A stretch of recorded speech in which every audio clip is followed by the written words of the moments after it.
What's going on, guys? Here in the record room, doing a video that I've done before, but this is a massive update to what I've done before. That's because I need to talk about the best places to buy and sell records online. There's been a lot of changes since the last time I did this video years ago, and I want to talk about how the sites we already love have changed, and talk about some of the new players as well. I'm going to be giving pros and cons of every single site that I'm talking about, so hopefully it feels as unbiased as possible, although this is my personal ranking. Some of you may have different experiences, which is totally fine, and I'd actually welcome your comments in the section below, where we could talk about maybe if I'm totally on the money regarding one of these sites, or if I'm way off base. So this is ranked, it's a loose ranking. They're all pretty good for one reason or another, but some are better than others in my opinion, some I use more than others, and hopefully if you're new to buying or selling, this video will assist you in deciding on where you want to spend your time and dollars. This would be a good time to say if you haven't subscribed to the channel yet, you should do so. You can do that by clicking the red subscribe button and also the bell next to it. Make sure it's always on for notifications so you don't miss out on the videos that I put out. Worthy of saying before I start this video is obviously this is not talking about record labels and indie record store sites. This is more so about mass marketplaces of all different types that you can buy and sell records on. So let's start off with my number one pick. We're going to go from the top down this time. And my number one pick is the recent player in the game, Whatnot. So I have been talking about Whatnot for a while now, and that's because I really love the service they provide for someone like me. Now, I will acknowledge that Whatnot might not be for everybody as a seller. Not everybody wants to talk about the products they're selling, and that's totally fine. But for someone like me, who loves doing live streams where I unbox records anyway, having the chance to kind of do that same format, but also sell really cool records to my community I've built is invaluable. And I feel like this is a future of what buying and selling online will become, because it's so community focused. It feels like it's very interactive, and I love being a part of rooms that I'm not selling in, and just as a buyer, it's very exciting. And I love selling, and I do streams, fairly often, a few times a month. If you have not checked out my streams, by the way, I do them, like I said, as often as possible. You can go to the link below, and if you sign up through that link, you get $15 to spend on the site, whether it's on my stream, on someone else's stream. It really doesn't matter. 15 bucks just for signing up. I mean, that's basically partial record or a full record at times. So feel free to check that out if you have not done it yet. The pros of Whatnot are, like I said, it feels very community focused. I really like the fact that you can chat with everybody. It feels like you're in a Twitch stream, except that you also have the ability, like eBay, to be able to bid on things. So the bidding happens. The rooms get really exciting. If there's a lot of people in a room, it can get really tense at the end to see who's gonna edge the other person out when it comes to getting the final bid. I really like this site because it's a different buying and selling experience. And I think that's great. The reason that Whatnot is number one on this list is because I have had massive success as both a buyer and a seller. I mean, as a buyer, I've definitely found a ton of crazy deals. If you're in a room and there's not that many people, you might be able to get some crazy steals by being the only one in the room that wants that record and the only one that bids on it when it starts at a price below what it's actually worth, which is a great feeling. As a seller, I have found a ton of success, both in building my own community and making money. I feel like I make solid money when I do a stream. Some of the records that I sell go for way less than I expect them to, which is an unfortunate side effect of the way the app works, but some of them go for more than I ever would have expected. And it really depends on who's in the room at that time, how exciting that last few, seconds before a little auction really ends, and what it ends up at. So ultimately, I always feel like if I do 25, 30 items in a stream, that I end up at least at what I was hoping to make, if not more, every single time, which is awesome. And a lot more fun to sell a bunch of things in a burst than just leaving them on Discogs or eBay or something and waiting for them to sell. So just by nature of having a really positive buying and selling experience, that's why they're taking the top slot in this video, and I really think you should check it out. As a seller, Whatnot takes 8%, which is kind of in the middle of all of the options, on the lower end, and I'll get into that as we get into the further options down this list. But that seems to be fairly standard if you're going to be selling things through an established marketplace. Another con could be that it can be a little overwhelming to keep track of who's going live when. There's a ton of sellers doing all kinds of different stuff, and to be on top of it at all times would take up a lot of your time. So you kind of just pop on, bookmark the shows that seem interesting to you, or just jump on and see who's live at that moment if you're bored and want to spend a little cash. That's the other thing. It can be very easy to spend money on Whatnot. Number two is a site we all know, Discogs, and I have a massive love-hate relationship with Discogs. It's a site that I use more than almost any other site on the planet, but that doesn't mean that I am in love with this site and it is not without faults. The pro of Discogs is beyond the fact that you can make sure you know exactly what pressing of the record that you are buying or selling because of their very comprehensive database. It is the largest marketplace dedicated to music, whether it's CDs, cassettes, vinyl, whatever you want to buy. This is the largest concentration of people that are just focused on buying and selling this stuff. So if you want to find an audience for that niche record that you've been trying to sell or buy, you'll probably find it on Discogs. And I think that's a huge boon in itself. The cons, though, I mean, it's a very archaic site. There hasn't been a feature change that's massive since I got into using Discogs back in like 2013. It's been a very similar, consistent site, and I think that it could use a lot of different spruce ups, whether it's from the actual UI of the site or it's the way it functions. It feels like it hasn't really tried to innovate itself. It's kind of become very comfortable as the leader in the category, and I think that is to its detriment. Also, there's no pictures of what you're getting. You have to ask the seller, can you provide a picture? Which is not always a necessity, especially if you're buying like a new record, but ultimately some people want to see the quality of a jacket. VG Plus can be very different to different people. So I think having pictures would assist them, but that's a whole site uphaul that I feel like is not gonna happen. As a seller on Discogs, their fee structure is 8%. That hasn't changed in a while. I wouldn't be surprised if it did change down the road. I don't wanna say that, I hope it doesn't, but 8% is what they're working with as of right now. Either way, it is an essential tool in your collector tool belt, whether you love it or hate it. I obviously love it because I use it a lot, but I think it is something that could be vastly improved. And maybe I'll do a video down the road about how Discogs could be improved.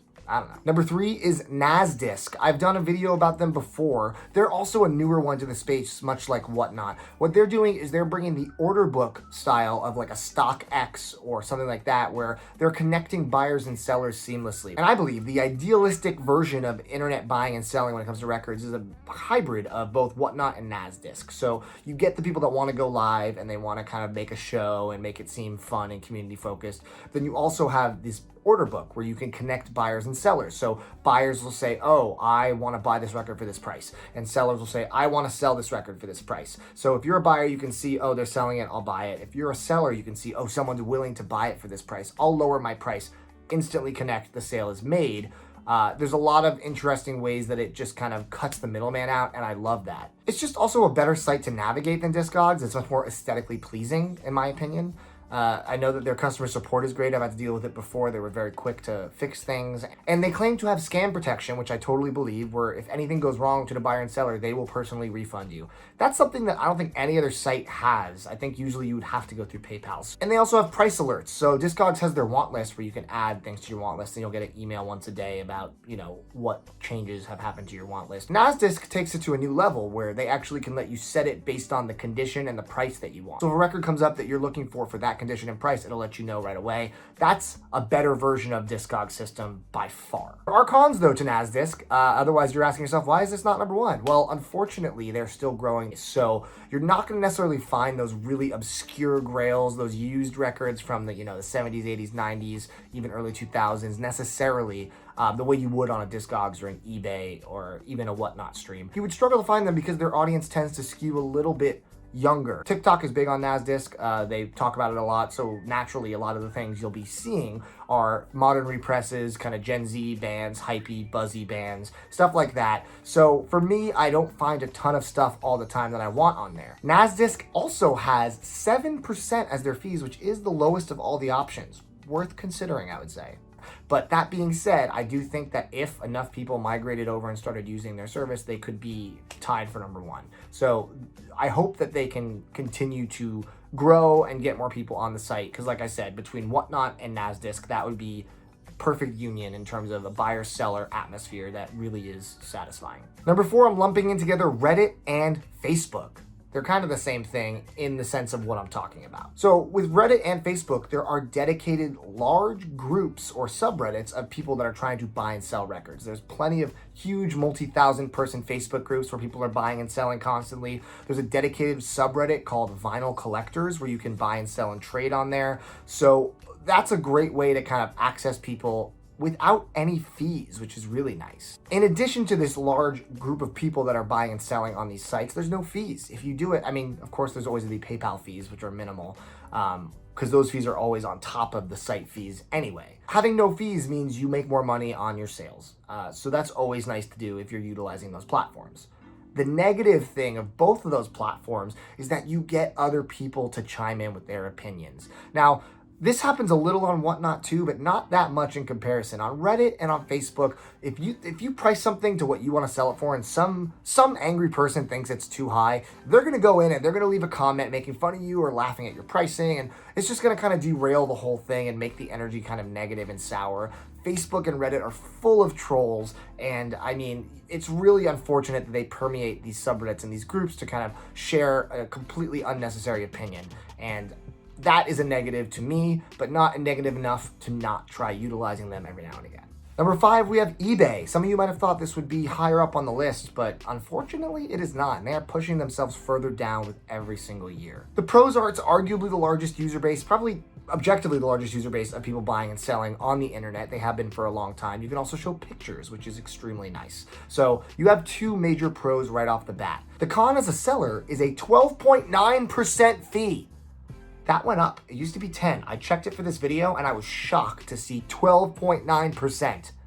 That's absurd. In addition, the site is very archaic as well and kind of hard to navigate. I don't like using the app. I don't like using the site. It feels very slow and clunky still to this day, despite being the first of its kind, being an online electronic marketplace where you can bid on things and buy things and sell things. For me, the pros don't outweigh the cons, and I avoid using eBay whenever possible. Despite having the biggest reach, you're going to be hit the most with those awful fees. Number 6, we have OfferUp. This is a site that I've actually had some pretty big success on finding collections and finding a couple really interesting records to buy for lower than market value. But it is not all gold and rainbows. It's local, so you don't have to ship things. So that's always a nice perk, is being able to kind of do these trade-offs in person. Like I said, you sometimes find people that are just trying to offload stuff, whether they're just overwhelmed with stuff or they're moving. They just want to get rid of it. So they're not always trying to get top dollar like some of these specific marketplaces that I talked about prior to this. But because you have people like that aren't in the marketplace, one of the major cons is that you deal with overpricing. A lot of people think their stuff is worth a lot more than it is. They don't have any baseline. They just throwing up things for prices that they think seems fair. They hear, oh, vinyl's big, so they're gonna overprice some Beatles record for $70 despite the fact that it's worth $15. Stuff like that you will encounter every now and again. And they have a way that you can go ship things, but they also have adopted the 12.9% fee structure, which scares me as a seller. Like I said, Discogs might start shifting closer since they'd still be lower than 12.9. I could see them jumping to 10%. I hope not, but let's not hope we have to quote this video in 6 months. Number 7, we have Mercari and Depop. There's lots of kind of apps and sites like this. It's basically a resale flipper site. You know, you do a lot of clothes on there. There's some collectibles, things like that. But there are records every now and again. And I guess the only pro of this is that there's not as many people on that site looking for records the way they would be on some of these other kind of first 4 or 5 things I mentioned. The cons are the overpricing is definitely rampant because these people aren't as in tune as people that utilize those sites. And you're going to get stuff sent to you in crazy ways. I've purchased something on Mercari before and it came in a bubble mailer, the record, you know, like just the really negative practices you don't want to have to deal with because people don't know what they're doing. They're just selling things. They don't know, oh, you have to put it in a mailer and make sure it's secure. You deal with a lot of kind of noobs when it comes to the hobby as well, which can be a really bad thing if you find a record you want and they send it to you and it shows up like it was just run over by a car. And then finally, my last choice is Craigslist. I've had a couple successful things on Craigslist, but ultimately, I mean, the site itself is very annoying to navigate. It is very bare bones, feels also, I've said archaic a lot in this video, but it does still feel archaic. There's no fees, it's local, which is nice, but you're definitely running into some of the most ridiculous pricing that you've ever seen. On Craigslist especially, it feels like an older crowd utilizing it. It's not so much a younger person's site, so a lot of these older people aren't in tune with the tools to be able to gather the information to price things accurately. So you're getting people that are offloading their records and they see, oh, I have this Michael Jackson Thriller and I'm gonna charge $100 type posts more often than anywhere else. Also, I've noticed a very high competition for things from local stores and dealers. And I'm a store owner, so I've definitely seen things pop up and message them right after it goes up and they're like, oh, you're 5th in line. That's because, especially in major metropolitan areas, there's a lot of record dealers independently, a lot of stores usually. So everyone's jumping and trying to get the same things as everyone else. So Craigslist, you definitely experience that kind of like everyone's jumping on a listing and it's a first come, first serve versus some of the other sites where you see it, if you buy it and you get in your cart and you buy it, it's yours and there's no like confusion. So it's not my favorite place to buy records or sell records. So that is my updated 2022, almost 2023 video about the state of buying and selling online. And I would love for you guys to share your thoughts on this in the comments below. These are just my opinions. Obviously, you might have different experiences and I'd love to hear about them. So drop a comment below. I hope you guys enjoyed and learned something from this video. Again, if you haven't subscribed to the channel, I'd really appreciate it. And of course, we have a lot of great videos coming up in the near future. So thank you so much for your time and have a good one. Take it easy.